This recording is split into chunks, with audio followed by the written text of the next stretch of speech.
Hola, ¿cómo están? Nuevamente en una otra clase para poder trabajar otro tema referente a lo que es arquitectura. Bueno, en esta clase en particular lo que tenemos es el tema de ver cierto tipo de consideraciones entre diferentes parámetros y normas, reglas que se toman en cuenta para realizar un proyecto, que espero nos puedan ayudar. Bueno, como habíamos visto en el campo de la geometría, es el estudio del espacio y la arquitectura. Y bueno, la geometría y la arquitectura son disciplinas virtualmente inseparables, excepto por la diferencia de que la geometría puede existir sin la arquitectura. Sin embargo, la arquitectura no puede existir sin la geometría. Es importante y necesario analizar en el campo de la arquitectura el espacio, conocerlo a fondo y organizarlo de forma inteligente. Conocer la naturaleza de los objetos que van a estar colocados dentro de este espacio, la integralidad que tiene estos objetos con el mismo espacio y que generan otro tipo de espacios y bueno, entender que estos conceptos estuvieron siempre, ¿no? Desde el momento en que el hombre comenzara a construir las primeras edificaciones, todos estos elementos geométricos han estado presentes en la historia del hombre. Para entender acerca de la geometría, la proporción, el orden, la belleza, pues es importante mirar un poco atrás, ¿no? Por ejemplo, entender que las culturas de estos grandes imperios como fueron griego y romano nos legaron 5 órdenes de columnas que básicamente establecieron la arquitectura clásica y donde colocaron todo lo que fue la proporción, la geometría, la medida. Estos elementos fueron inseparables de la arquitectura. Por lo tanto, es de conocimiento básico para todo estudiante de arquitectura el conocer acerca de estos órdenes. Bueno, los griegos proporcionaron los órdenes dórico, jónico y corintio, que tenemos aquí, dórico, jónico y corintio, ¿no? Y los romanos nos delegaron el estilo toscano y compuesto, que está aquí, este y este. Entonces, los 5 formaron parte de su cultura y su modo de ver referente a lo que es la geometría. Cada uno de estos elementos es único a su manera, se usan en estructuras específicas en momentos precisos de la historia. Como ustedes podrán ver, tienen diseños distintos y que utilizaron los griegos para hablar acerca de la belleza, de la estructura y de la utilidad que tenían que cumplir cada uno de estos órdenes, ¿no? Por otro lado, también los romanos utilizaban con frecuencia este tipo de elementos decorativos sin ningún valor estructural inicialmente, aunque a medida que pasó el tiempo y la historia, pues fueron tomando otro tipo de valor estructural, sobre todo en lo que fueron los foros y los templos. Bueno, empecemos. El orden toscano. Hablamos de este. El orden toscano es el primero de los 5 órdenes de la arquitectura, es el más simple y sólido de los 5. Fue inventado en Toscana, de donde deriva su nombre. Su columna tiene 7 diámetros de altura y su capitel, base y entablamento pocas molduras. La simplicidad de la construcción de esta columna lo hace elegible donde el ornamento sería superfluo. Quizás el ejemplo más notable de este estilo toscano fue en el templo de Júpiter, ubicado en la colina de Capitolina. La La capa inferior del Coliseo, por su parte, también se constituyó por columnas toscanas. Bueno, el segundo que vamos a ver es el orden dórico, y es el segundo de los 5 órdenes y el primero y más simple de los órdenes griegos. Es simple, natural y el más antiguo de su tipo.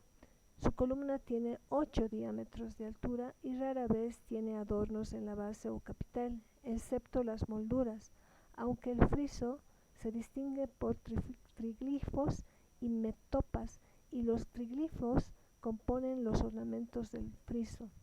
La composición sólida de este orden lo hace el ideal para estructuras donde fuerza y simplicidad pues son necesarias. Orden jónico, el que vemos acá. Bueno, este orden tiene una especie de proporción media entre las órdenes más sólidas y delicadas. Su columna tiene 9 diámetros de altura, su capitel está adornado por volutas y su cornisa tiene dentículos. Hay delicadeza e ingenio exhibidos en este tipo de columna, cuya invención se atribuye a los jonios, ya que es famoso el templo, por ejemplo, de Diana de Éfeso, que básicamente manejaba este tipo de orden. Según Vitruvio, el orden jónico se inspiró en el momento de una mujer joven y agradable, elegante, bien vestida y con el cabello recogido, en contraste con el orden dórico que se formó bajo la idea de un hombre fuerte y robusto. Pasamos al cuarto, el orden corintio. El orden corintio es el más rico de los 5 órdenes, se considera una obra de arte maestra y fue inventado en Corintio por Calimarco. Su columna tiene 10 diámetros de altura y su capitel está adornada con 2 hileras de hojas y 8 volutas o rollos similares a los cuernos de un carnero. El friso está adornado con curiosos artilugios, la cornisa con dentículos y modillones. Esta orden se utiliza en estructuras majestuosas y soberbias. La leyenda dice que Calimaco tomó la sugerencia de la capital de este pilar de las siguientes circunstancias notables. Una doncella nacida en Corintio fue atacada por una enfermedad y murió. Después de su entierro, su enfermera recogió algunas de las cosas que solían dar placer a la niña mientras ella estaba viva. La puso en una canasta y la colocó en su tumba, cubriendo la canasta con una teja para su protección. Sucedió que la canasta fue colocada sobre la raíz de un acanto. Cuando la planta creció, los tallos y las hojas se curvearon graciosamente alrededor de la canasta, hasta que llegaron a las baldosas y se vieron obligadas a dotarse hacia abajo en formas de volutas. Calimaco, escultor y obrero de bronce corintio, pasó junto a la tumba y observó la canasta con las hojas que crecían a su alrededor. Encantado con el estilo y la forma de las volutas, se puso a imitar la figura y construyó para los corintios alguna columna con capiteles diseñados según ese patrón y determinó las proporciones que se permitían en las obras terminadas de la Orden de Corinto. Esa es la historia. El orden compuesto, que es el último que hemos de ver en este momento. Este fue ideado por los romanos, es el último de los 5 órdenes. Se compone de las otras órdenes. Su capitel tiene las 2 filas de hojas de corintio y las volutas de jónico. Su columna tiene el cuarto de vuelta como los órdenes dórico y toscano. Tiene 10 diámetros de altura y su cornisa tiene dentículos o simples modillones. Este pilar se encuentra generalmente en edificios donde se muestra la fuerza, la elegancia y la belleza. El arco de Tito, construido en el siglo I, se considera la primera obra que utilizó las columnas compuestas romanas. Bien, Ahí estamos viendo el tema de la historia de cada uno de los órdenes y también estamos viendo cómo estos elementos de gran belleza y geometría y composición fueron parte de las estructuras importantes de aquella época en lo que fue Grecia y Roma. En la primera imagen que podemos ver aquí, también podemos advertir las columnas. Esta vez no llevarán el tema de la columna como tal, sino serán reemplazadas por mujeres. Las mujeres hacen una representación de las columnas, las llamadas cariátides. Las cariátides están básicamente trabajadas con la idea de ayudar al sostén de todo lo que es el dintel de la estructura. Está en honor a Cariátida, que esta ciudad fue invadida y las mujeres y los niños fueron tomados como esclavos y los hombres fueron brutalmente muertos en una pelea, una batalla que se sostuvo dentro de Grecia entre griegos y cariátides. Entonces, en honor a esa batalla es que se levantan estas mujeres que fueron esclavizadas durante muchos años, llevando sobre el peso de sus cabezas toda su historia. Y también por último tenemos aquí al gran Partenón. El Partenón es una obra maravillosa, ¿no? Que fue un templo consagrado a la protectora de Atenas. Esto está en Grecia y está en la Acrópolis de Atenas. El Partenón fue construido como les decía, para la diosa Atenas. Ella había tenido una lucha con otro dios para que su lugar fuera protegido. Entonces es que los atenienses pues levantan este templo. Sin embargo, en la historia es importante entender que fue invadida la Acrópolis de Atenas, ¿no? Una vez que fue invadida la Acrópolis, fue Pericles el que gobernaba en ese momento en la ciudad y que con mucha pena al ver su ciudad totalmente invadida y destruida, decide levantar un templo magnífico en honor a Palas Atenea, que había peleado con este dios Poseidón y que ella había ganado el derecho de que se le edificara este tipo de templo. Al momento de que Pericles tuviera la intención de construir este templo, pues sucede que tenía que convencer tanto en la parte administrativa que lo acompañaba como también al pueblo, porque esta construcción no iba a salir nada barata, ¿no? Esta construcción, con un momento indicado, la habían hecho con mármol pentélico. Este mármol pentélico es un mármol de Paros con el que fue construido. Este templo bueno, en realidad no llega a ser un templo, llega a ser una construcción de procesión. En realidad esa es la primera intención del Partenón. Sin embargo, esta edificación fue construida en los años 447 y 432 antes de Cristo en la Acrópolis de Atenas. Importante indicar que en su interior se encontraba la diosa Palas Atenea, que Fidias es el que va a esculpir, levantándola en aproximadamente 12 metros de altura y hecha de oro y de cuarzo. Entonces, y se la ubicaba dentro del Partenón. Importante entender que el Partenón consta de 8 columnas frontales y 17 laterales, que básicamente es una construcción fuera de serie en su momento, ya que los otros templos o edificaciones similares obedecían a otro tipo de cálculo estructural en su construcción, ¿no?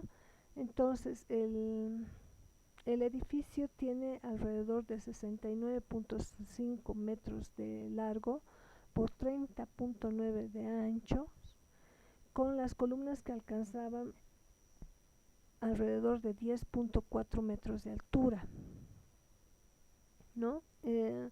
Básicamente en el siglo VI después de Cristo, el Partenón va a sufrir en diferentes partes de la historia usos distintos que se le va a dar a esta edificación. Por ejemplo, en el siglo VI se lo va a convertir en una iglesia cristiana, después se va a convertir en una mezquita, luego se va a convertir en un depósito de munición turco en el interior del edificio. En 1687 en realidad estalla por causa de un bombardero veneciano. La explosión que se da en el Partenón fue algo trágico, ya que en ese momento se encontraban personas dentro del Partenón y entre niños y mujeres, porque estaban siendo invadidos, y básicamente mueren muchas de estas personas. Esta explosión daña severamente el conjunto de la estructura con el tema de las esculturas. Importante indicar que Fidias había esculpido alrededor de 300 figuras humanas de bestias y míticas que relataban básicamente la historia de la Acrópolis de Atenas y de la importante batalla de Palas Atenea con Poseidón, y también el nacimiento de la misma, ¿no? Ya que para ella se la había edificado en agradecimiento de que ella había resguardado de la ciudad en el último momento de ataque. Entonces, básicamente esta estructura se la ha declarado por la UNESCO como Patrimonio de la Humanidad en 1987. La construcción del monumento fue realizada casi exclusivamente, como les indicaba, en mármol blanco, pentélico, encargada por Pericles como agradecimiento de la ciudad a los dioses por su victoria contra los persas. Si bien los persas habían atacado en ese momento, como les comentaba, fue al último momento donde ellos llegaron a la victoria, y ellos pensaban que esa victoria se daba gracias a la protección de su diosa Palas Atenea. Los encargados de la obra fue Ictino y Calicatres, y Fidias como el escultor que ya les he comentado, que había hecho más de 300 figuras humanas de bestias y mitológicas. Importante entender que hubo un cierto tipo de problemas en su construcción, ya que Ictino y Calícrates, en el momento de diseñarlo y construirlo como arquitectos, generaron cierto tipo de controversias en cuanto a lo que se estimaba hacer en arquitectura. A Fidias tampoco le fue muy bien, puesto que la misma gente que había aportado el oro para la construcción de la estatua que se encontraba en el interior, pues también le vinieron con que de pronto Fidias se había robado el oro y no había colocado todo el oro en la estatua. Entonces fue que Fidias, cuando se siente atacado, además acusado por este tipo de situación, decide desarmar la estatua y pesarla públicamente, constatando así que no le faltaba un gramo de oro. Entonces nuevamente tuvo que armarla, ¿no? la escultura. Es importante que entender que en su momento, cuando terminó de construirse la edificación, pues fue conocida por el mundo antiguo, ¿no? El equilibrio y la armonía de su construcción, de las proporciones que lleva este templo, que básicamente es con el tema que hemos empezado acerca de la geometría, eran valores constantes en el programa artístico de la sociedad clásica griega, como les decía. Por ello, esta construcción en especial es uno de los ejemplos más claros del saber en geometría por parte de los matemáticos y arquitectos griegos, que básicamente lo que ellos trataban era de buscar la belleza ideal en un mundo griego. Les había llevado crear muchas obras, muchos dibujos, mucha investigación. Incluso ellos hablaban acerca de los efectos ópticos que se provocaban al contemplar los templos en su proximidad o desde su lejanía. Incluso por eso precisamente ellos manejan la escala como un punto de referente acerca de estos efectos ópticos, y también para crear cierto tipo de emociones perceptuales al observar y al ingresar dentro de los espacios, ¿no? Entonces, en este ejemplo de proximidad y lejanía que he mencionado, los observadores que analizan esto determinaban que cuando una persona estaba a una menor distancia de las columnas o de la estructura esta, percibía las columnas y las líneas verticales desvirtuadas, pues no se ven ni rectas ni paralelas. Entonces los arquitectos consiguieron, por lo tanto, que el efecto visual que mostraba el Partenón no permitiera apreciar tal situación de deformación que se percibe al situarse en las proximidades de los grandes monumentos. Entonces, básicamente, como les digo, trabajaron mucho lo que fue la sensación óptica. Por lo tanto, este proyecto, este edificio, llega a consagrarse como un proyecto importante dentro de lo que es la geometría, ¿no? En la arquitectura. Bien, sigamos. En la representación que se tiene, por ejemplo, de lo que es los planos, es importante entender que bueno, en el caso de la historia, el neoplasticismo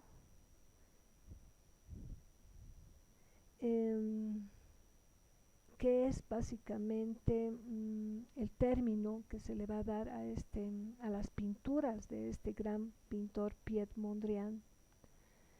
Que Piet Mondrian, importante indicar que inicialmente pues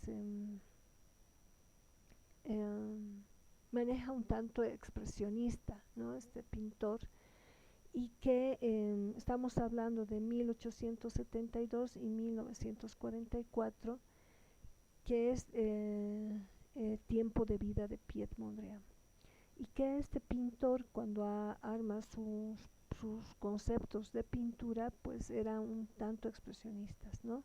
Y después de haber estudiado un tanto la geometría, nuevamente vuelve a la geometría, pues en 1917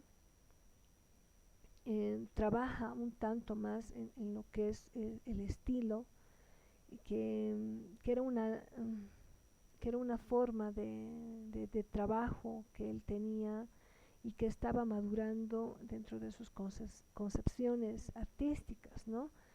Esta investigación, este estudio y esta madurez en la pintura lo lleva precisamente también a trabajar con un grupo que se llama The Style o el estilo, que era una alianza entre artistas, arquitectos y diseñadores que trabajaba mucho en el tema del análisis, la reflexión y la investigación acerca del arte en ese entonces, ¿no? Entonces, los conceptos fundamentales de lo que vendría a ser el neoplasticismo, que se desprende de las pinturas de Piet Mondrian, que básicamente estas son sus pinturas o están basadas en líneas verticales, horizontales y el uso de los tres colores primarios, y que se le va a denominar el neoplasticismo, que también es un tema de abstracción en lo que es su pintura, y que además resulta subjetiva la interpretación, es que van a hacer este movimiento del neoplasticismo, ¿no? Entonces, este movimiento propone encontrar un sistema para construir un nuevo mundo de formas, un nuevo manejo de colores. Ahora, estas formas tenían que ser de alguna manera coherentes y organizadas, ¿no? Si bien se había abstraído, se había reducido a su mínima expresión lo que inicialmente era el expresionismo, o sea, su idea de la pintura y todo su arte, se había reducido a líneas, a disposición de los elementos, al manejo de los colores. Esta reducción tenía que ser coherente y organizada. Entonces, básicamente, la utilización de las líneas horizontales y verticales, ángulos rectos y superficies de colores como los que ustedes están viendo, era el método compositivo que utilizaba Piet Mondrian en sus pinturas. Y los artistas habían observado esta simetría clásica llevada al empleo de la pintura, en el trabajo de las formas, líneas, los planos, líneas que empieza a exponer, y entonces es que se mueve ya como un movimiento artístico a partir de esta imagen, ¿no? Son los neoplasticistas. De ahí es que, por ejemplo, estamos viendo la concepción en arquitectura que tenemos acá, que básicamente es de Riebel, esta obra, y que este arquitecto es quien consigue, esta es la casa Schroeder, la que vemos acá, que consigue trabajar básicamente sobre los conceptos de Piet Mondrian. Es quien consigue de una manera más clara y decidida pues expresar la austeridad geométrica y también de la pintura neoplástica en tres dimensiones, ¿no? Y consigue generar esta composición pictórica y arquitectónica a la vez. Entonces, aquí entraría a trabajar un tanto lo que es el plano, que hemos ido viendo como una secuencia, como una línea de tiempo. Hemos visto lo que fue el punto, hemos visto lo que fue la línea, el plano, que es lo que estamos viendo hoy por hoy, y un tanto viendo la historia de cómo se configuró la arquitectura a través de estos conceptos artísticos del neoplasticismo, ¿no? Y que incluso agarra los colores de los primarios y que se reduce a estos tonos, y además agarra los neutros como el blanco, el negro y el gris, ¿no? Y que lo denominan como esencial. Y básicamente la arquitectura llega a tener otro tipo de concepto a partir de lo que es geometría, orden y proporción. Aquí podemos ver también otro ejemplo de lo que es este tipo de arquitectura trabajado en la geometría y utilizando un tanto lo que es el plano. Importante indicar, por ejemplo, que este pabellón, el pabellón alemán, fue diseñado por Ludwig Mies van der Rohe y Lily Reich, que era una diseñadora. Ludwig Mies van der Rohe era un arquitecto y Lily Reich, que era su compañera en ese momento de trabajo, era una diseñadora de interiores, de muebles y de moda, que aportó bastante en los conceptos iniciales de lo que es el espacio de este tipo de arquitectura. Como ustedes podrán advertir en el plano, estamos viendo aquí una imagen del plano, el pabellón alemán está compuesto por planos que se disponen de una forma ordenada, manejando cierto tipo de lógica racional, que es lo que hablaba hace un momento, que nos deriva el concepto de la geometría, y que la disposición de estos elementos componen básicamente lo que es el espacio, y que, como ya había indicado, nos queda a nosotros el estudio de esto, del espacio, de ver todas las características, tanto físicas como aquellas psicológicas que derivan los diferentes tipos de espacio, para crear confort y bienestar y darle una función útil al espacio, ¿no? Que es el menester de la arquitectura. Entonces, este pabellón, que es una obra simbólica del movimiento moderno, ha sido estudiado e interpretado en el tiempo, ¿no? Por varias generaciones de arquitectos. Esto se lo estudia mucho en las facultades de arquitectura, se llegan a hacer planos, maquetas, porque lo que se trata de entender es la teoría de la arquitectura que tuvo el arquitecto y la diseñadora para haber creado esta composición dinámica, asimétrica, llevada por planos. Ustedes en esta imagen pueden ver aquí cómo los planos se distribuyen, que estos planos que se van a convertir en muros de mármol, que es lo que estamos viendo aquí, en pantallas de vidrio, en cortinas, ¿no? Y que nos van a crear un espacio realmente bello para esta exposición. Esta exposición se lo lleva en 1929, se lo llevó a la Exposición Internacional de Barcelona, y el pabellón en realidad habla acerca de la cultura alemana, ¿no?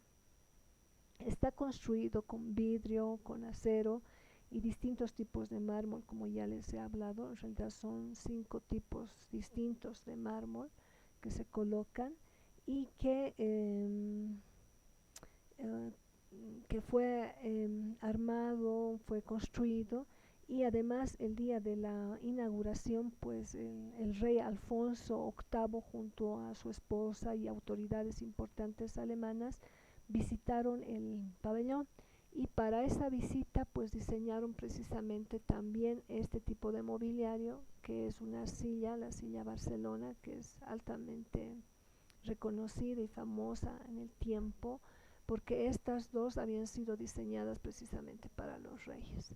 Y tenemos otras sillas y otro tipo de mobiliarios dentro del espacio que fueron diseñadas para el resto de la gente que pudiera visitar el pabellón, ¿no? Bueno, ahí estamos viendo un tanto de cómo este plano puede reunir el modelo de elementos situados bajo sí mismo, o bien actuar a modo de fondo o marcos de los elementos pertenecientes a su campo. Estamos viendo un tanto las características del plano, que puede ser en forma vertical, que puede ser en forma horizontal, como es en este caso, porque aquí tenemos también la presencia del plano, pero en otra disposición, y también su cubierta es un plano, su cubierta es un techo plano, que también hace como el contenedor de todos estos planos verticales que van conformando tanto la distribución del espacio, la circulación y el manejo, ¿no?, de esto. Entonces, sigamos adelante. Bueno, es importante entender, habiendo visto lo que es el punto, la línea y el plano, es importante entender también el término de lo que es estereotómico y tectónico, ¿no? ¿Qué es estos dos términos y a qué refiere? El estereotómico, del griego estereo, significa sólido. En lo constructivo se refiere al mampuesto, al apilamiento de partes que cargan y que por medio de la compresión transmiten los esfuerzos al suelo. Es lo telúrico y a la vez lo oscuro. Les voy a citar lo que Alberto Campo Baeza habló acerca de lo que él entendía acerca de lo estereotómico, ¿no? Y decía él: entiendo por arquitectura estereotómica aquella en que la fuerza de la gravedad se transmite de una manera continua, en un sistema estructural continuo, y donde la continuidad constructiva es completa. Es la arquitectura masiva, es pétrea, es pesante, la que se asienta sobre la tierra como si de ella naciera. Es la arquitectura que busca la luz, que perfora sus muros para que la luz entre en ella. Es la arquitectura del podio, del basamento, del estilobato. Es, para resumirlo, la arquitectura de la cueva. Es una arquitectura estereotómica. La gravedad se transmite en masa de una manera continua, en un sistema estructural continuo, donde la continuidad constructiva es completa, donde todo trabaja fundamentalmente a compresión. Prácticamente toda la historia de la arquitectura está constituida por edificios en que esto es axial, con muros macizos, de piedra o de ladrillo, donde se conformaban los recintos, los espacios para albergar,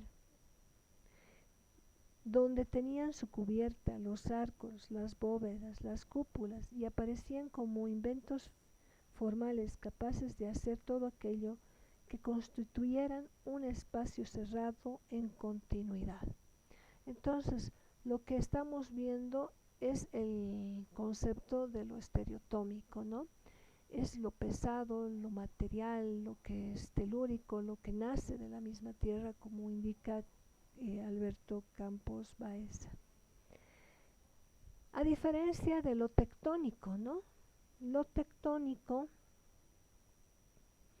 del griego carpintero, constructor, su verbo corresponde a tektanoinami, y este último se relaciona con el taxán sánscrito, que se refiere a la habilidad técnica de la carpintería. El término se refiere también a cualquier artesano que trabaje todo tipo de materiales duros, excepto el metal, el papel, desempeñando por el tectón, dará lugar finalmente al papel de constructor, maestro u arquitectón. En este caso, arquitectura, ¿no? El arquitecto. La tectónica se convierte en el arte de unir las cosas, el arte entendido como tecne en todo su conjunto, que indica tanto tectónica como ensamblaje, no solo de las partes de un edificio, sino también de objetos e incluso de obras de arte en su sentido mucho más amplio. Entonces, es importante entender que el tectónico es la unión de las piezas perfectas, es el arte de unión, de ensamblaje, de cómo construimos las cosas, de cómo las partes forman el todo, ¿no? Entonces, aquí estamos viendo dos ejemplos entre lo que es el estereotómico y lo tectónico. El estereotómico, nuevamente, es básicamente lo sólido, lo telúrico, lo que nace de la tierra, lo pesado, lo fuerte. aquello que es perforado y deja pasar la luz. Y lo tectónico básicamente es la habilidad técnica de cómo nosotros unimos las partes de estos elementos estereotómicos y le damos lugar a la construcción definitiva, ¿no?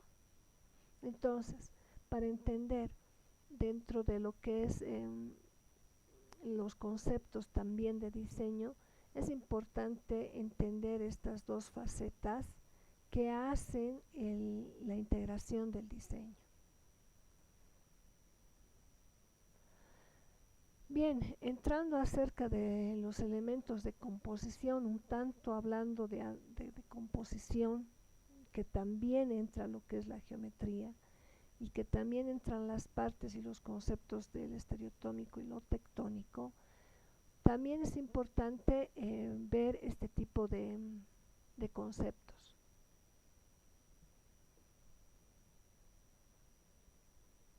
Cuando hablamos acerca de las propiedades visuales de la forma, es importante entender conceptos como el contorno, que estamos viéndolo acá, ¿no? que define las características formales de cada elemento geométrico. Es la configuración de las superficies y de la misma forma. El tamaño, fíjense cómo aquí varía en el momento de adquirir distintos tipos de tamaño, grosores, ¿no? De la forma. Estas dimensiones que van a llegar a tener las múltiples dimensiones de la forma, está trabajada básicamente con lo que es la escala, y la escala determina, ¿no? El tamaño de las cosas con respecto obviamente al hombre, ¿no?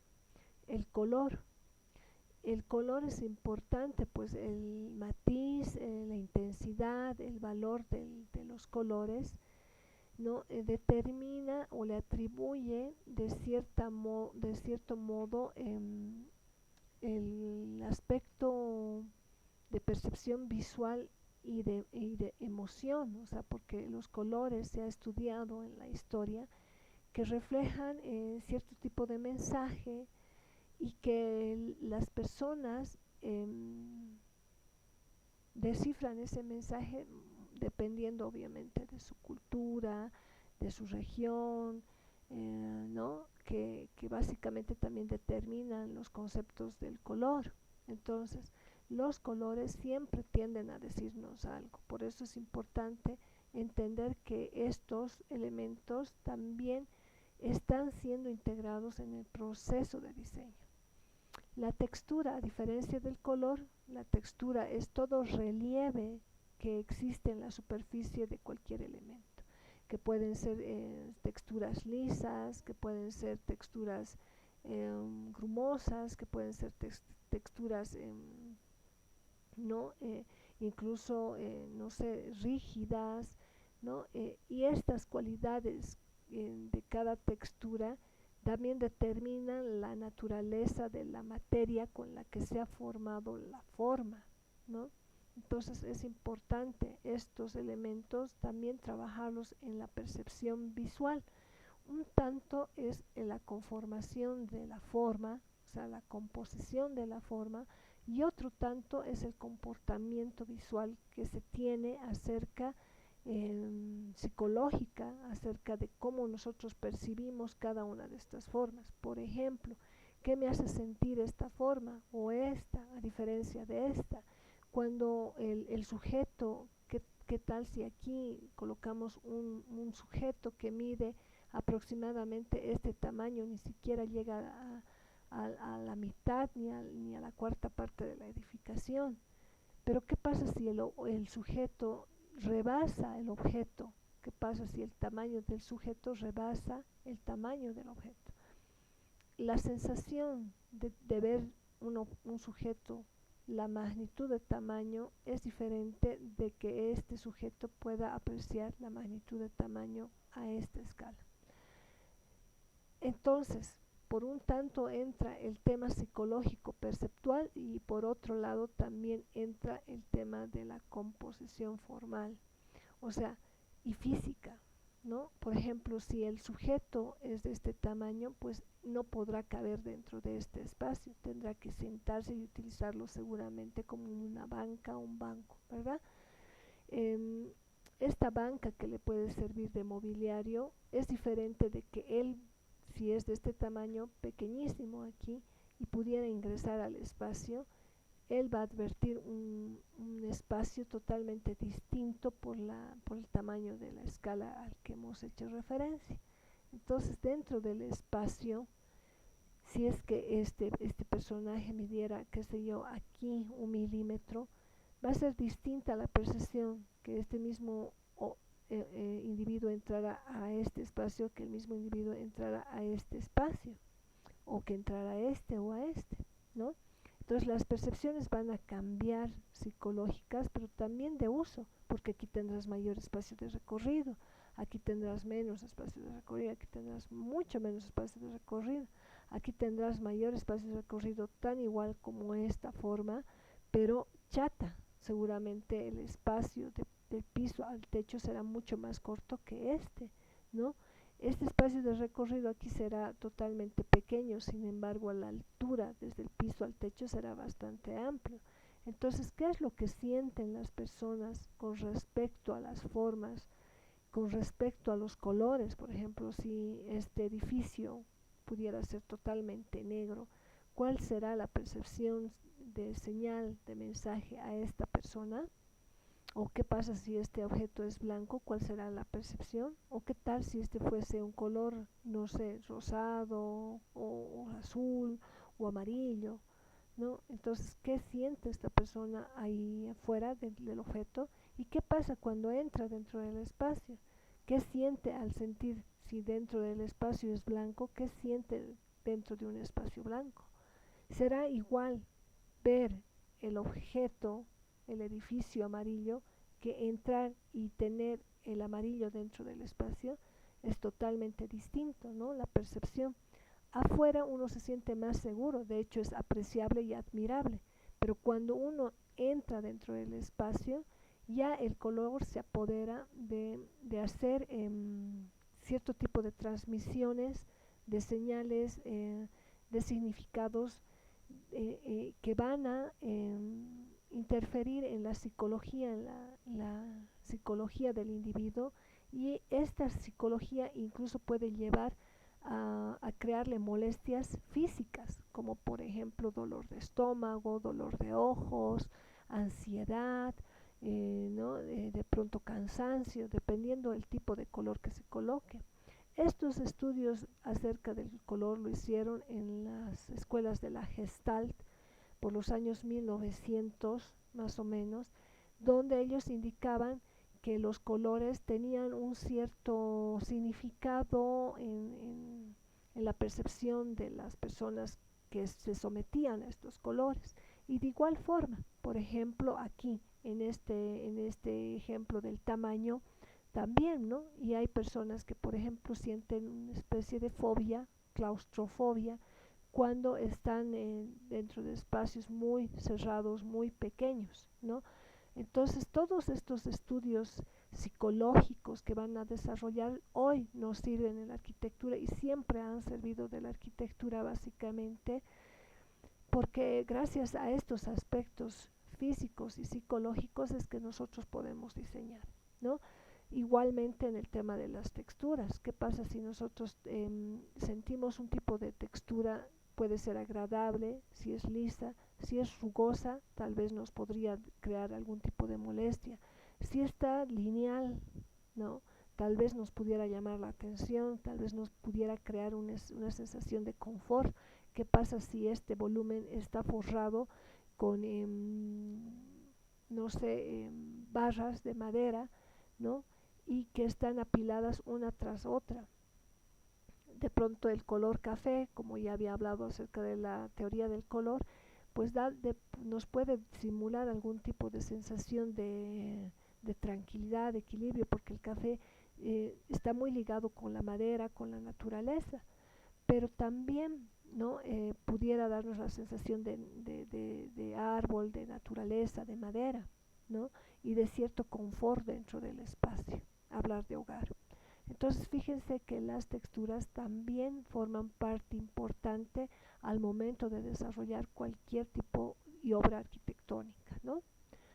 Bueno, la posición del objeto también es importante, ¿no? En algún momento había hablado de que ustedes, como están realizando las primeras maquetas, no deben de colocar todavía con respecto a su base, puesto que hay que analizar la posición o la localización de la forma con respecto a su entorno o su campo de visión, puesto que al volcarla, inclinarla, surge diferentes aspectos de lectura de la forma con respecto a su base.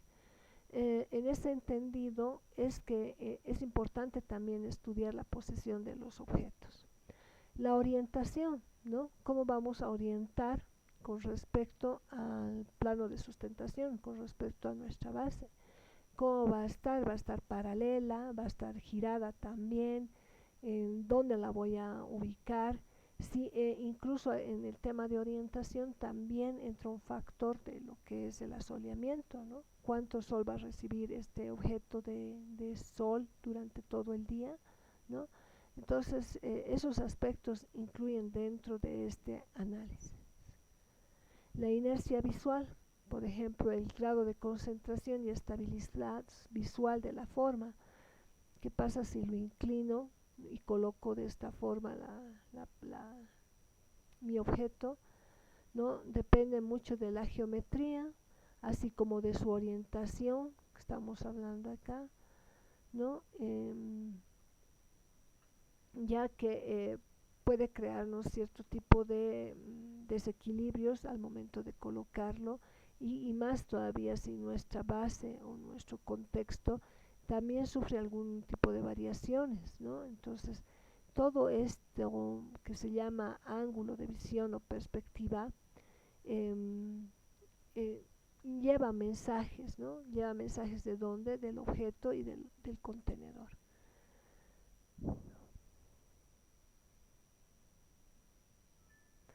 Bueno, en el tema, por ejemplo, de la composición también es importante entender que hay ciertos elementos que se deben de llevar, que se deben de tomar en cuenta al momento de componer. Y que también te habla acerca de lo que es geometría, proporción y medida, ¿no? Hoy día, por ejemplo, vamos a hablar acerca de las formas aditivas y sustractivas de un objeto. Un poco redundante, pero de pronto que nos puede ayudar para ver a qué se refiere, ¿no? Por ejemplo, la forma aditiva es el proceso de anexar o agregar y de segregar o quitar, en el tema de sustracción, formas a la forma, ¿no? El proceso de anexar o agregar vendría a ser la adición y el proceso de segregar o quitar tendría que ser la sustracción, que es lo que estamos viendo aquí. Al utilizar la adición se percibe la composición como una agregación de unidades de partes identificables. Al contrario de la sustracción, no se podría conceptualizar como el dominio del conjunto, según el cual el observador capta la composición como un todo identificable del que se ha extraído algunas partes. No podríamos saber exactamente cuál fue la forma origen que ha entrado a sustraer el objeto aquí, que le falta, ¿verdad? Entonces, en el tema de adición, por ejemplo, volviendo al principio, se puede uno añadir a la forma en base a estos cuatro ejemplos que se dan, ¿no? Se puede añadir en base a tensión espacial, es lo que estamos viendo un tanto aquí, un contacto con arista y arista, ¿no? Con cada lado, que estamos viendo un tanto tal vez aquí, incluso aquí, adicionar, ¿no? También tenemos cara con cara, que también se está dando acá, ¿no? Y estas vendrían a ser las relaciones que se tienen para poder adicionar algo. Y en el tema de sustracción es cuando un elemento va a otro elemento y le sustrae una porción a ese elemento. El saber cuánto de proporción, cómo era la forma original, básicamente queda en desconocimiento, ¿no? Y no necesariamente se sabe y se tiene que saber el origen del objeto que ha sustraído al objeto. Entonces, la sustracción y la adición forman parte también de los elementos de composición. Bueno, aquí hablando acerca de otros elementos de composición como distanciamiento, por ejemplo, aquí en esta maqueta se habla acerca de distanciamiento, son cuando dos elementos o más empiezan a crear cierto tipo de distancia, pero teniendo muy en cuenta o muy claro de tener cuidado en las distancias que se crean, de que las formas tengan ciertos elementos igualitarios para crear una imagen totalitaria, ¿no? Entre los objetos compuestos. El toque se va a dar lado a lado, ¿no? El toque puede ser acá, porque básicamente con el toque los objetos no pierden sus características propias. De hecho, se mantienen tal cual, pero sin embargo hay una especie de toque que se tiene que dar lado a lado, ¿no? Que también uno puede caer en el tema de adición, que es lo que veíamos en la anterior imagen. En el tema de adición se le añade, se le agrega, ¿no?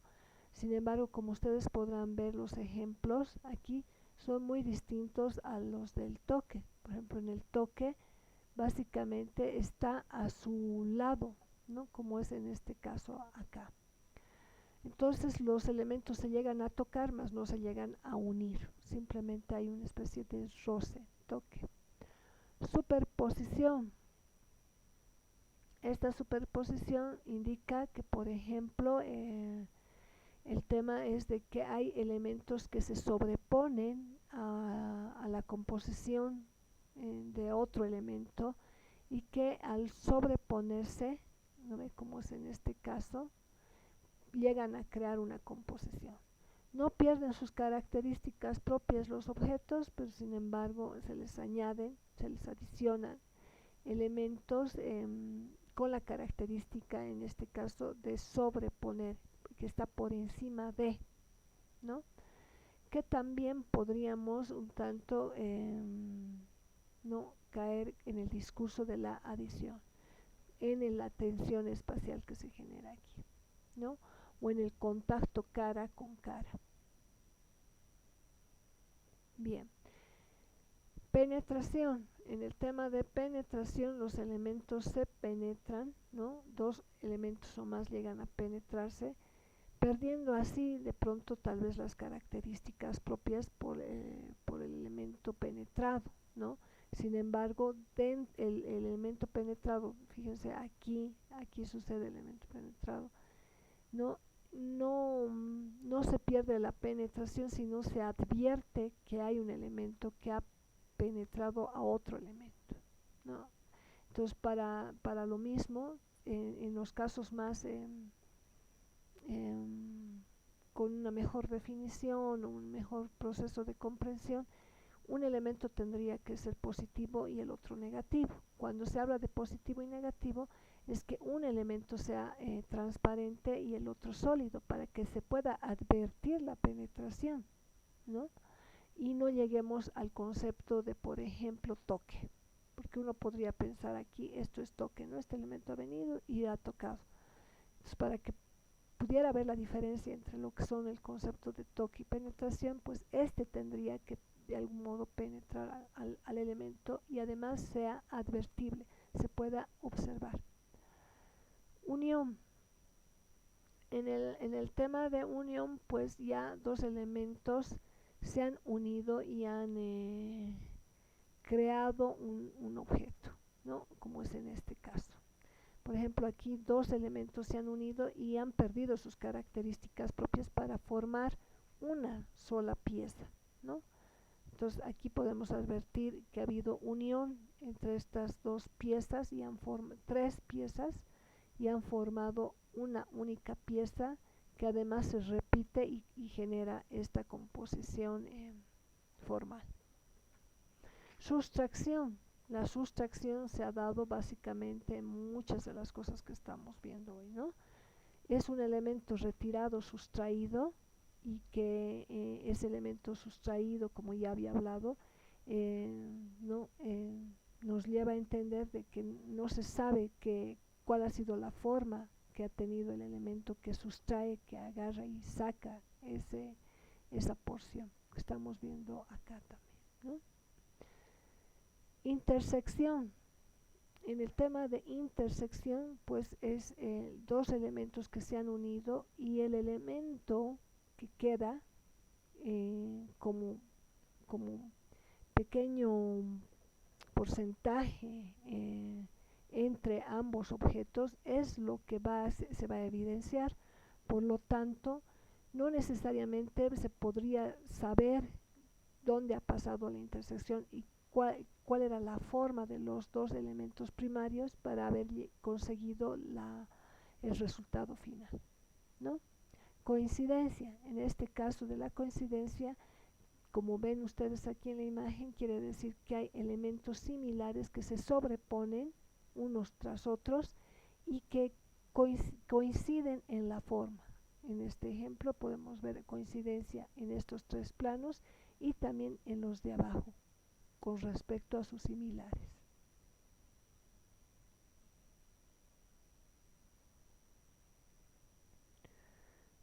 Bueno, otro ejemplo que voy a hablar acerca de la composición es los llamados seriados, planos seriados. Los planos seriados, pues como ustedes podrán ver, tiene un manejo muy diferencial de lo que es el punto y la línea, ¿no? Es muy versátil para poderlo manejar.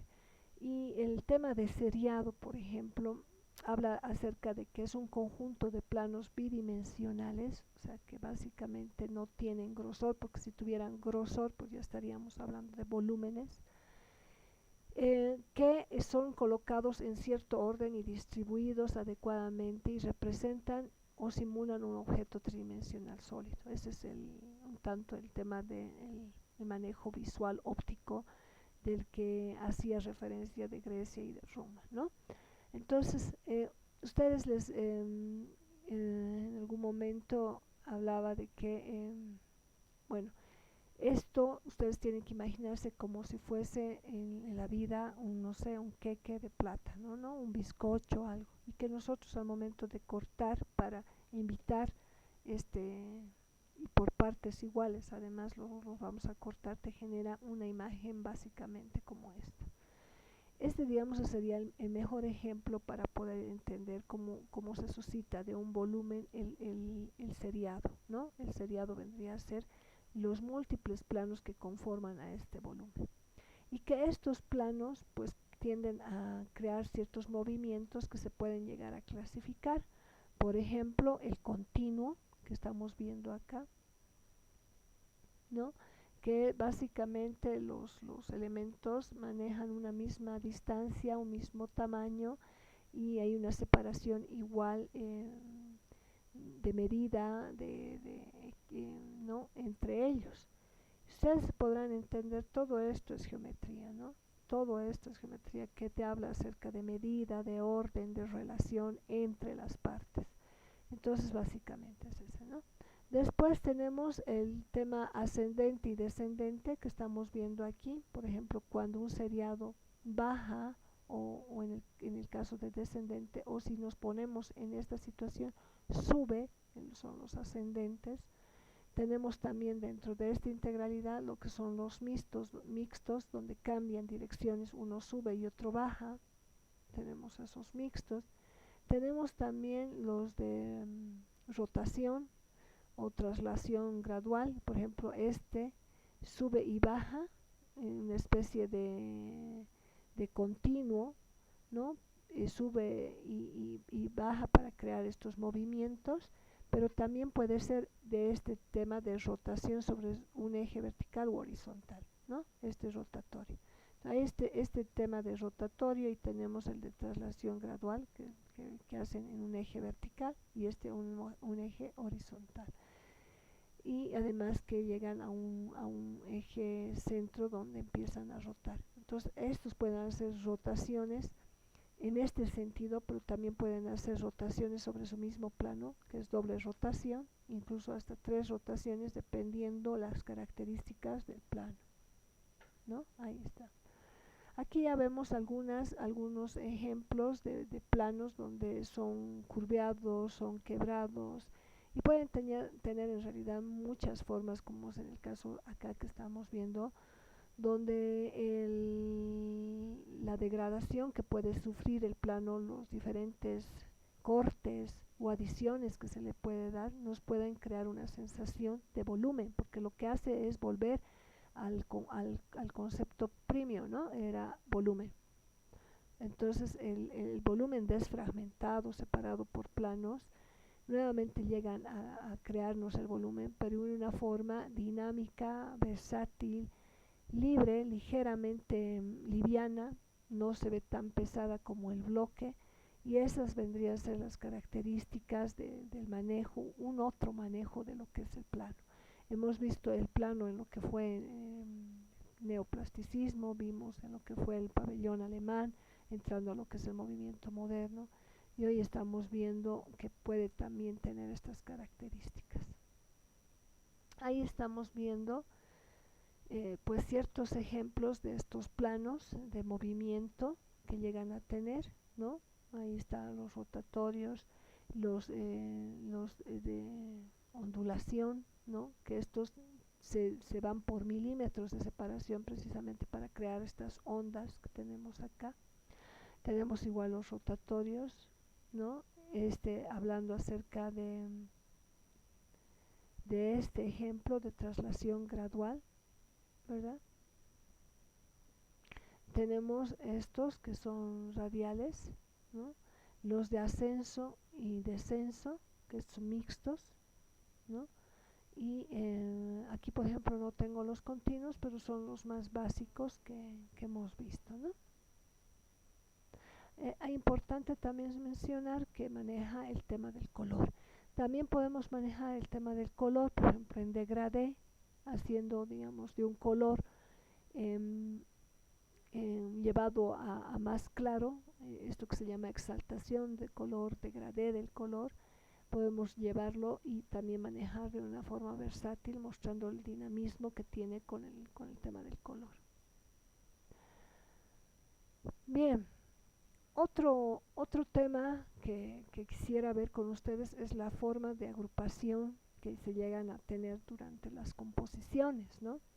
Esto es un tema muy importante, puesto que determina mucho también un tanto el orden del objeto, como también del que va a contener el objeto, ¿no? Entonces tenemos este tipo de formas de agrupación, de composición. Por ejemplo, están las formas centralizadas, como en el caso acá, donde las formas se agrupan en torno a otras formando centros, ¿no? Como en este caso. Ahí estamos viendo. Entonces es un modo de diseñar, es un modo de componer a partir de este tipo de agrupaciones. También tenemos las formas lineales, ¿no? Ahí vemos seriados y otro tipo de composiciones formales, que consiste en que las formas se disponen secuencialmente en fila o en hilera, ¿no? Ahí estamos viendo algunos conceptos de este tipo de forma. Pero también tenemos las radiales. Aquí tenemos las radiales, ¿no? Que son disposiciones basadas en formas lineales que se extienden centrífugamente desde las formas centrales y representando un modelo radial. O sea, básicamente en un centro se dispersan o se va creando la composición. Ahí vemos dos ejemplos clarísimos de este tipo de composiciones de formas, ¿no? Después tenemos las formas agrupadas, que vendrían a ser este ejemplo de acá, que consiste en formas que se reúnen por simple proximidad o bien por participar en un rango visual común, como es en el caso este, ¿no? Por ejemplo, el rango común vendría a ser la forma, ¿no? Que se agrupan porque son similares en forma. En este caso, pues este maneja diferente tipo de ejes, así que no es ni centralizada, ni lineal, ni radial. En este caso tiene muchas direcciones, ¿no? Y la última forma, que es la que hemos estado hablando últimamente acerca de la forma trama, que responde a formas modulares cuyos nexos se regulan conforme a tramas tridimensionales, ¿no? Este ya lleva un orden, una distancia, una relación equitativa de las formas de su base con respecto al objeto. Y el mismo objeto en muchos casos maneja esa misma trama modular, ¿no? Entonces ustedes en el momento de componer tienen que ver con cuál forma van a componer su maqueta, ¿no? Si va a ser centralizada a un centro, si va a ser lineal, si va a ser radial, si va a ser agrupada, que es lo que he explicado, o si va a ser de forma de trama. Bien, algunos ejemplos, por ejemplo, de forma de trama, ¿no? Estas formas reticulares que estamos viendo, que hace un momento mostraba que era la forma de trama, que era básicamente ordenada en una disposición en diferentes ejes, también tiene como ciertos tipos de patrones distintos que habla acerca de la trama, ¿no? Y que también podemos ver la misma trama en la composición del mismo objeto, ¿no? Hay objetos que llevan la trama en su mismo volumen, ¿no? En el mismo volumen se habla acerca de la rejilla, trama o retícula. Y esto te habla más de una arquitectura modular, ¿no? Una arquitectura muy funcional, puesto que no pierde espacio, hace funcionable todos los módulos que se van adaptando, que se van añadiendo o que están acá, ¿no? Y fíjense, aquí básicamente les muestra un tanto cómo se disponen este tipo de composiciones. Ahora, hablando acerca de la trama que estábamos viendo con anterioridad en el ejemplo acá, te habla de que la base o donde tú vas a diseñar el objeto tiene que tener cierta correlación con el objeto diseñado. Por eso es que no se separa uno del otro, ¿no? Si nosotros advertimos ese concepto, lo podemos ver acá. Veamos algunas tramas, que esto está en el libro de Lucius Wong, que este arquitecto que habla acerca de la forma y tridimensional de la composición de una forma, y nos muestra en su libro algunos ejemplos de tramas con los que nos pueda ayudar para el momento de composición. No, estos son algunos, no están todos, es para citar algunos ejemplos, para que ustedes vean que la trama no necesariamente tiene que ser tan regular como en el caso que habíamos visto acá, sino que puede también añadirse un tipo de diseño. Y ustedes también le pueden dar un tipo de diseño a su trama para darle básicamente lo que es la geometría más estabilizada, más controlada dentro de lo que es el diseño de un objeto, ¿no? Por ejemplo, aquí tenemos el cambio de dirección. Todas las líneas verticales u horizontales o ambas pueden ser inclinadas hasta cualquier ángulo. Tal modificación sobre la inicial estabilidad vertical u horizontal puede provocar una sensación de movimiento. Ahí está. De deslizamiento. Cada fila de subdivisores estructurales puede ser deslizada en una u otra dirección, regular o irregular, En este caso, una subdivisión puede no estar directamente encima o contigua a otra subdivisión en una fila adyacente. Curvatura o quebrantamiento.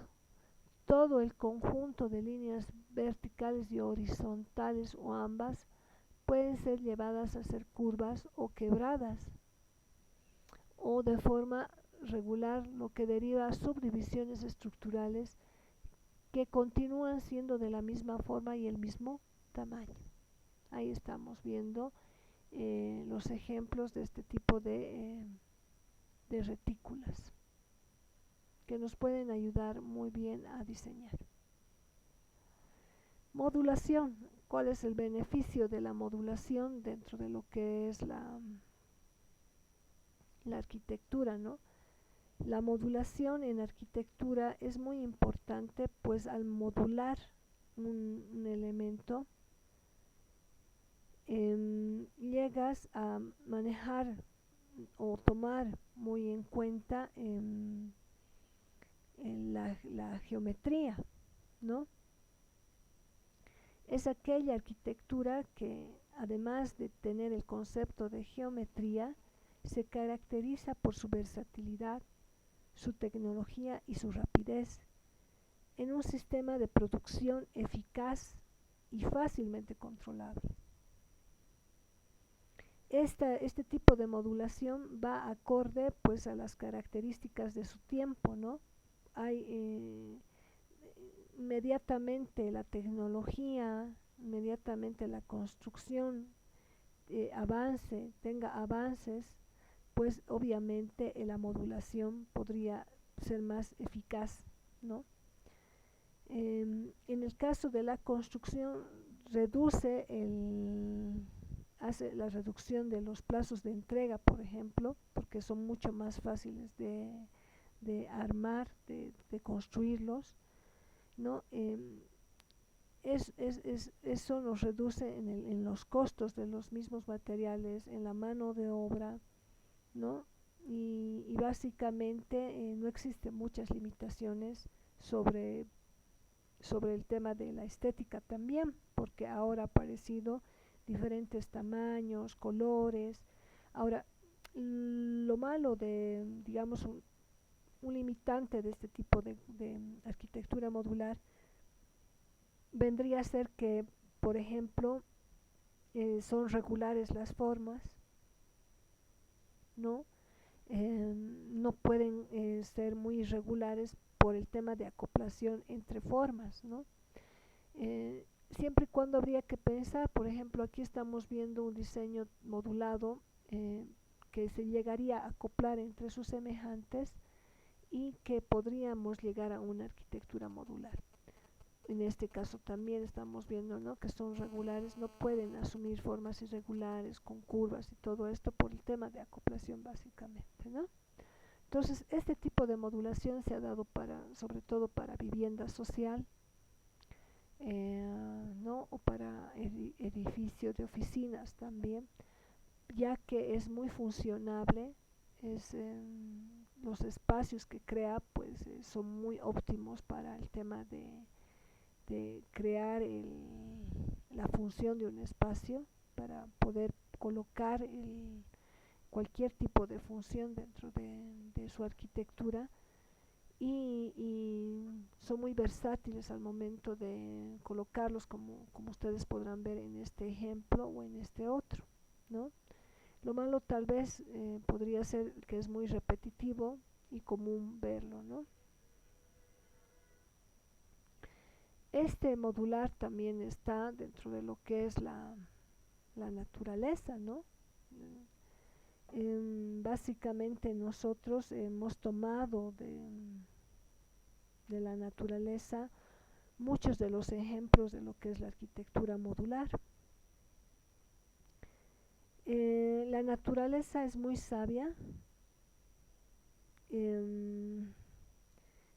puesto que en su geometría pues nos advierte diferentes tipos de forma. Miren, aquí tenemos el seriado radial, ¿no?, que tenemos aquí, el de rotación, ¿no?, y que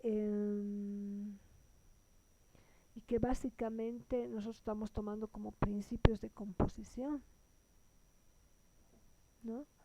Tenemos aquí el seriado continuo, fíjense. Ahora, hablando acerca del comportamiento de su ubicación o desplazamiento, pero ¿qué tal acerca de la forma que adquieren la naturaleza y de sus acoplamientos?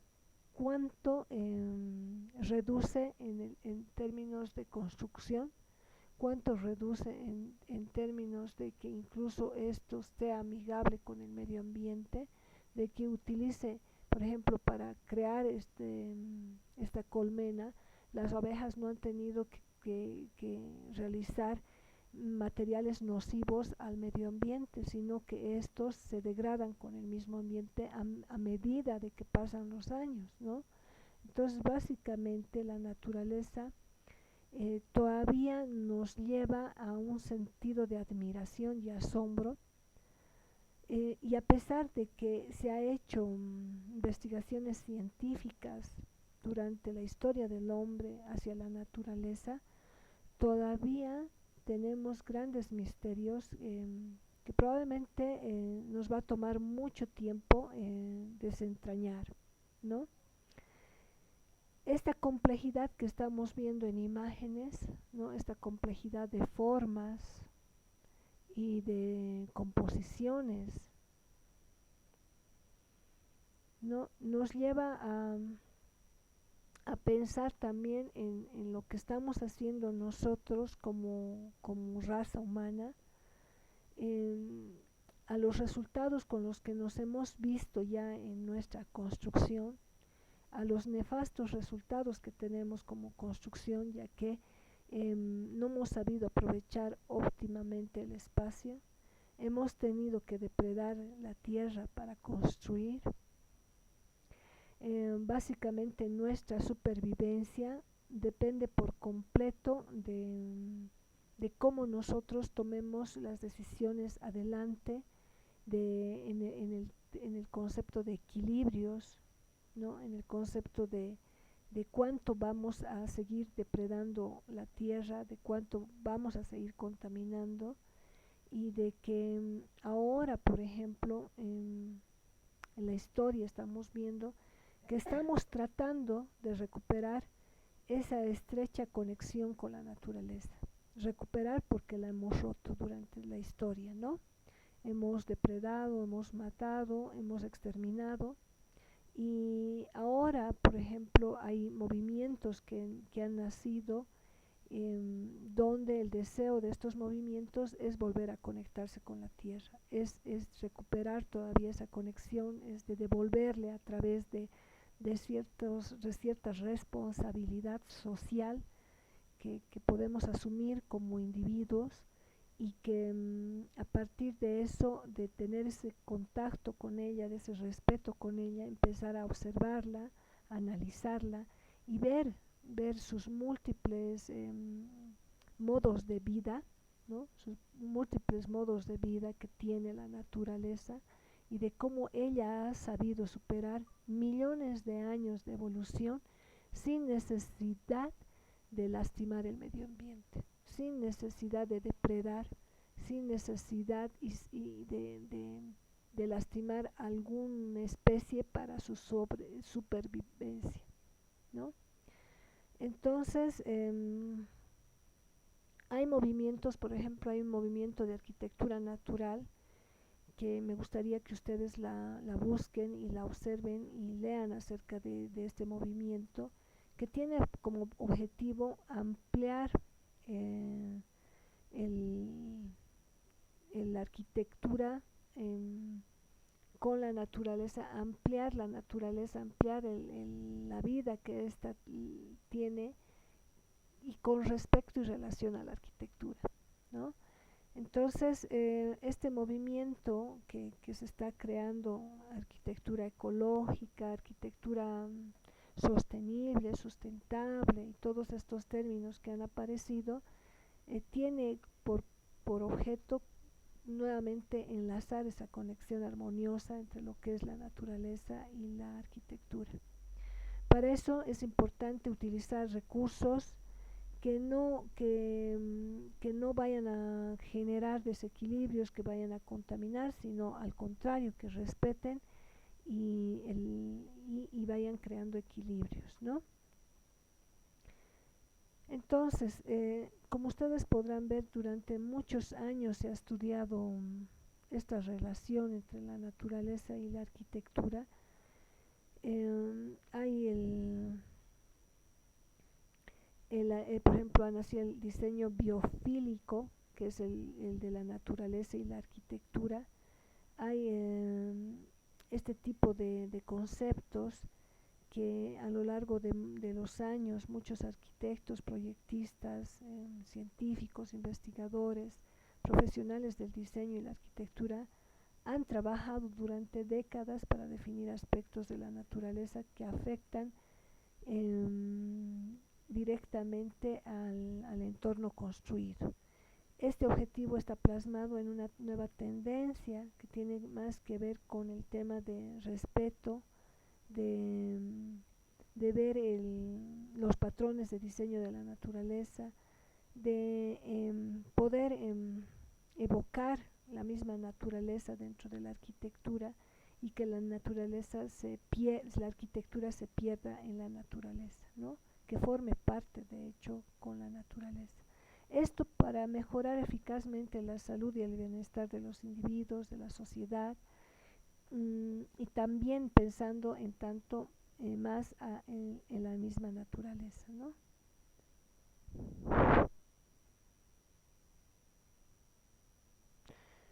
Bueno, importante indicarles que ha habido adelantos. Este es el sistema molecular que se ha dado a partir de crear sistemas de ensamblaje, como ustedes podrán ver. Se ensamblan unas piezas con otras, estoy hablando de la arquitectura modular, y que pueden crear patrones como el que estamos viendo aquí. Este sistema no es tan nocivo ni tan dañino para el medio ambiente, además que se lo puede armar y desarmar. Es un sistema innovador, es algo nuevo que se está dando en la arquitectura y que va en relación a que se pueda, a partir de este sistema constructivo, crear más rápidamente una construcción, baje los costos de construcción y que, bueno, también aporte al medio ambiente. También tenemos los llamados contenedores, como el que están viendo aquí, que también estos contenedores obedecen a la geometría modular, que son unidades de medida que se van acoplando entre sí para crear unidades más grandes, habitables, dependiendo a la necesidad del requerimiento del usuario, ¿no? Si el usuario tiene familia, pues se acoplarán más unidades de medida. Si el usuario vive solo, pues básicamente tendremos tal vez una unidad de medida o hasta dos acopladas para crear sus diferentes espacios habitables. Como ustedes podrán ver aquí en esta imagen, estamos viendo cómo este sistema se van armando el tema de vivienda, sobre todo, como les había dicho, va destinada a solucionar el tema de vivienda social, que su característica es de ser menos costosa y mucho más rápido de armar, ¿no? Construir. Bueno, eso ha sido un tanto el viaje que les he traído a ustedes y que espero les haya gustado. Seguiremos con otra clase adelante para trabajar algunas referencias teóricas todavía en la arquitectura. Espero que les haya gustado.